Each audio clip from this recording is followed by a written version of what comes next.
কত শত ভিডিও দেখি, বলবে কি আজকে আমার এরকম একটা লুক দিতে হবে, আমার আজকে ফটোশ্যুট আছে, এই মানে এগুলো যখন শুনি সত্যি ভীষণই ভালো লাগে। আর ভাবি যে ফটোশ্যুট করতে গেলে এরকম সত্যি সেজে সেজেই করতে হয়। আমি কিন্তু বাবা পারি না। আমি যেভাবে কাজ করি সেইভাবেই ভিডিও করি, আর তার মধ্যে দিয়ে আমার ক্যামেরাম্যান, ছোট্ট একটা ক্যামেরাম্যান আছে আমার বাবু। সেই ক্যামেরাম্যানটাই বলে, দাও মা ফটো এখান থেকে ক্লিক করে নিই, আর ও ক্লিক করতেই থাকে আর আমি বিভিন্ন পোজ দিতে থাকি। আর সেই সব ফটো তো তোমরা দেখেছই। আমার কিন্তু সেই এই কাজের এইসব ফটোই কিন্তু আমি ছেড়ে থাকি। কারণ কি দেখো, আমার আলাদা করে সেজে মেকআপ করে যে ব্রাইডাল ফটো তুলবো, ব্রাইডাল সাজ, ওইসব তো আমার আর হয়ে ওঠে না। তো আমি এরকম দুষ্টুমি শয়তানি করছি ওর সঙ্গে, আর ও কিন্তু ফটো নিতেই আছে। তো সেই সব ভিডিওই সেসব ভিডিওর মধ্যে দিয়েও ছেড়ে দিই, আর সেগুলো ফটোও করে নিই।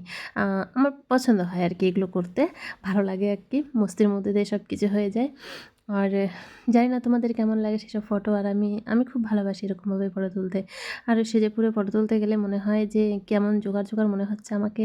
আমার এরকম ন্যাচারালি খুব ভালো লাগে। কি মেকআপ করবো, কি সাজবো, দেখবা আমার প্রত্যেকটা ভিডিওয় না তো মেকআপ না তোই আমি এভাবেই স্বাচ্ছন্দ্য বোধ করি নিজের কাছে।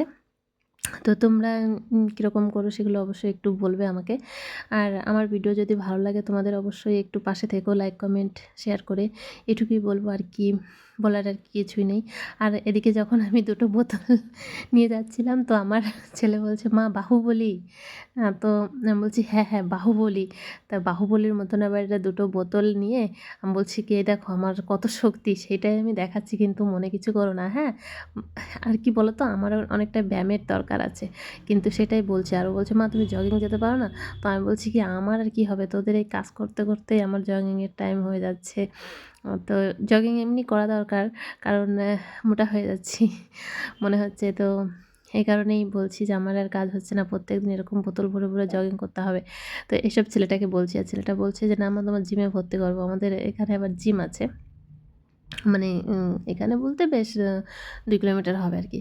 তো হ্যাঁ, সেসবই আলোচনা করছি যে, তোর বাবার সঙ্গে দেখা হয়ে আর জিম-টিম সব গেছে। সকাল থেকে রাত হয়ে যায়। কত জিনিস দেখো তো এখানে রেখে দিয়েছি। এখন সকালে কিন্তু অনেক সব কাজ সেরে-টেরে রান্না করে তারপরে আমি এই জল চালু হয়েছে। জলগুলো ভরে নিয়ে আবার এই জামাকাপড় এগুলো সব বের করে রেখেছি। এগুলো আবার ধুতে হবে। তো বলো কখন আমি কি করব?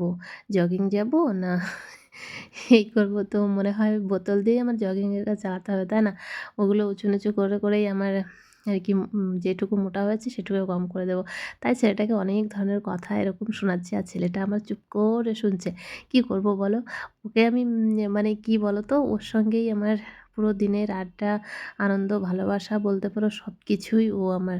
তো এই কারণে ওর সঙ্গে হাসি, ঠাট্টা, ভালোবাসা, মজা, মানে যত যাই আছে আমার চারিপাশ ঘিরে আমার ছেলেটার সঙ্গেই আমার এরকম হয় আর কি। যখন স্কুলটা বন্ধ থাকে তখন আরও বেশি মানে আনন্দটা করি। আর আমার যত ভিডিওগুলো সব ওই শনি রবিবারে ওই ২ দিন আমার বাবুর স্কুলটা ছুটি থাকে।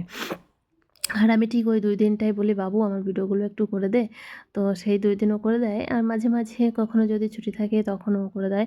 আর একা একা ভিডিও করা সত্যিই সম্ভব হয়ে ওঠে না। ফোন কোথাও রেখে করব কীভাবে বলো? আমার তো কাজ করে বেড়াতে হয়। এই কারণেই আর হয় না। তো আমার বাবুটা একটু ফোনটা ধরলে তখন আমি আর কি কাজগুলো সুন্দর করে করতে পারি। তো ও করে দেয়, বলে যে, মা দাও ফোন। সময়ে, সময়ে ছোটো মানুষ তো সময়ে, সময়ে ওর আবার করতে চায় না। তো আমি বলছি কি যে, দেখ তো আমি তো সকাল থেকে ও আবার কি বলবে জানো? মা কষ্ট হয়ে গেছে। তো দুষ্টুটা যখন এরকম বলে, তো আমি বলি কি, বাবা দেখ আমি সকাল থেকে কষ্ট করছি, আর তোকে একটু ২ মিনিট, কয় মিনিট, হয়তো ৪ মিনিট ৫ মিনিটের মধ্যে ভিডিওটা করতে বলি, আর সেখান থেকেই আমি ছোটো, ছোটো ক্লিপ এডিট করেও ছাড়ি, আবার একটা লং ভিডিও করে দিই। সবসময় হয়ে ওঠে না আর কি। আর সামনের ক্যামেরা দিয়ে ভিডিও করলে এমনি বুঝতেই পারছো কাজ করছি, আর সেটা সামনের ভিডিও কী করে করব? স্ট্যান্ড থাকলে সেটা আলাদা, তবুও একপাশে দাঁড় করিয়ে আমি দেখো, আবার আমি ছেলেটাকে সেই কথাই রিপিট করছি বালতিটা নিয়ে, বাহুবলী। কারণ ও আমাকে আবার বলেছে, আবার এদিকে মজাক করছি যে, লাইক কমেন্ট শেয়ার করে দাও প্লিজ, তোমরা আমার পাশে থেকো। অবশ্যই পাশে থাকবো। আর দেখো আমি এসব অঙ্গি-ভঙ্গি করছিলাম, জানি না হাসি পাচ্ছিল। ছেলেটা তো খুব হাসছিল আর বলছিল, মা আবার করো, আবার করো। তো আমি এভাবে করতেই আছি নাটক। আর ভাবিনি তোমাদের সঙ্গে শেয়ার করব, বাট শেয়ার করা হয়ে গেল। সবাই ভালো থেকো, পাশে থেকো, শেয়ার করো।